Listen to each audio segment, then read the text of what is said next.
अंतरिक्ष से आ रहा ये महाकाल धरती के लिए खतरा बना हुआ है। वैज्ञानिक डरे हुए हैं।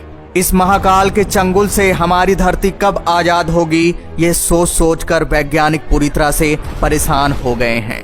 ये विनाशकारी कयामत कब आ जाए धरती पर, किसी को पता नहीं है। क्या कुदरत हमारी धरती से रूठ गया है? क्या इंसानों के कारनामों का भुगतान हमारी पृथ्वी कर रही है? अब यहाँ सबसे बड़ा सवाल ये उठ रहा है कि इस महाकाल के चंगुल से धरती को कैसे बचाया जाए। क्या वैज्ञानिकों ने कुछ तरकीब ढूंढ लिया है धरती को बचाने के लिए? तो दोस्तों आपको बता दें, नासा वैज्ञानिक हमारी धरती को इस एस्टेरॉयड से बचाने का तरकीब ढूंढ लिया है। नासा वैज्ञानिकों ने जो तकनीक विकसित की है, अगर ये सफल रहा तो एस्टेरॉयड हमारी धरती का बाल बाका नहीं कर पाएगा। तो दोस्तों इस वीडियो के माध्यम से हम जानेंगे कि नासा वैज्ञानिकों ने धरती को बचाने के लिए कौन से तरकीब ढूंढ निकाली है। क्या यह 100% सफल रहेगा? तो दोस्तों इस वीडियो के माध्यम से आपको सारी जानकारी मिलने वाली है। वीडियो काफी इंपॉर्टेंट है, वीडियो को अंत तक जरूर देखिएगा। और दोस्तों कमेंट्स बॉक्स में जय हिंद लिखना मत भूलिएगा। दोस्तों जरा सोचिए, जब आप और हम अपने रोजमर्रा के कामों में व्यस्त हों, तभी अचानक आकाश से एक तेज प्रकाश पुंज धरती की ओर बहुत तेज गति से आता दिखे और हम कुछ सोच या समझ पाएं उससे पहले ही एक बड़ा धड़ाम, महाप्रलय और सब कुछ तबाह।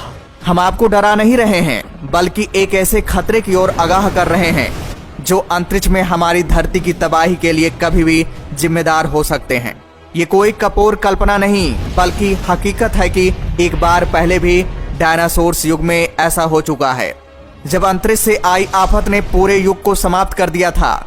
इस अनदेखी आफत का नाम एस्टेरॉयड है, जो काफी संख्या में सुदूर अंतरिक्ष में मौजूद हैं और इनमें से कुछ कई बार हमारी धरती के बेहद करीब से गुजर गए, लेकिन हमें शायद पता भी नहीं चला। इसी तरह की एक मुसीबत बहुत तेजी से धरती की ओर बढ़ रही है, जिसका वैज्ञानिक नाम डिडिमोस एस्टेरॉयड है। ये कभी भी धरती से टकराकर एक बड़ी तबाही के लिए जिम्मेदार हो सकता है। शुक्र मनाएं कि इस आसमानी आफत से हमें बचाने के लिए अमेरिका स्पेस एजेंसी नासा लगातार काम कर रही है। डिडिमोस एस्टेरॉयड को रोकने के लिए अगले माह की 26 तारीख को नासा एक बड़ी ऐतिहासिक कार्रवाई करने जा रही है, जिसे डार्ट मिशन का नाम दिया गया है। अगले माह नासा का एक यान एस्टेरॉयड से टकराने वाला है, जिसके बाद एस्टेरॉयड की दिशा बदल जाएगी और ये धरती से टकराने से बच जाएगा। यदि यह मिशन फेल हो जाता है तो धरती को महाप्रलय से कोई नहीं बचा पाएगा। अक्सर मीडिया रिपोर्ट में ऐसी खबरें आती रहती हैं कि कोई एस्टेरॉयड धरती की ओर बहुत तेज गति से आ रहा है। अब आप सोच रहे होंगे कि विगत 9 से 10 सालों से ऐसी खबरें आ रही हैं, लेकिन कभी ऐसा कुछ नहीं हुआ। बहुत से लोग ये भी समझने की भूल कर बैठते हैं कि धरती पूरी तरह से सुरक्षित है। तो दोस्तों आपको बताना चाहेंगे कि अब तक ये एस्टेरॉयड कभी दूर तो कभी धरती के नजदीक से निकल गए, जिससे महाविनाश टल गया। लेकिन जरूरी नहीं है कि किस्मत हमेशा ही साथ दे। यदि गलती से भी कोई एस्टेरॉयड धरती से टकरा गया तो महाविनाश पक्का है। सीधे कहें तो पृथ्वी को यदि किसी से खतरा है तो ये एस्टेरॉयड से ही खतरा है।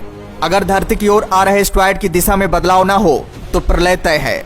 ऐसे में एस्टेरॉयड को दूर रखने के लिए या फिर इसकी दिशा बदलने के लिए नासा ने पिछले साल डार्ट मिशन लॉन्च किया था। अब सितंबर माह की 26 तारीख को यह मिशन एस्टेरॉयड से टकराकर उसकी दिशा बदलने जा रहा है। ये एक बहुत बड़ा मिशन है। धरती को एस्टेरॉयड से बचाने के लिए नासा का ये स्पेसक्राफ्ट सुदूर अंतरिक्ष में घूम रहा है, जो कि एस्टेरॉयड से अगले माह टकराने वाला है। बता दें कि ये स्पेसक्राफ्ट खतरनाक एस्टेरॉयड से 23,760 किलोमीटर प्रति घंटा की गति से टकराएगा, ताकि एस्टेरॉयड की दिशा बदली जा सके। ये घटना बकायदा कैमरे में रिकॉर्ड भी की जाएगी। अब जान लेते हैं कि डार्ट मिशन क्या होता है। तो दोस्तों आपको बता दें, अमेरिकी एजेंसी नासा ने इस मिशन को डबल एस्टेरॉयड रीडायरेक्शन टेस्ट नाम दिया है। इसमें जिस तकनीक का इस्तेमाल होगा उसे काइनेटिक इम्पैक्ट टेक्निक नाम दिया गया है। ये भी बता दें कि जिस एस्टेरॉयड पर नासा डार्ट स्पेसक्राफ्ट के जरिए हमला करेगा उसका नाम डिडिमोस है। डिडिमोस एस्टेरॉयड 2600 डायमीटर फीट का है। इसके चारों ओर चक्कर लगाता हुआ एक छोटे चंद्रमा जैसे पत्थर का नाम डाईमार्फोस है।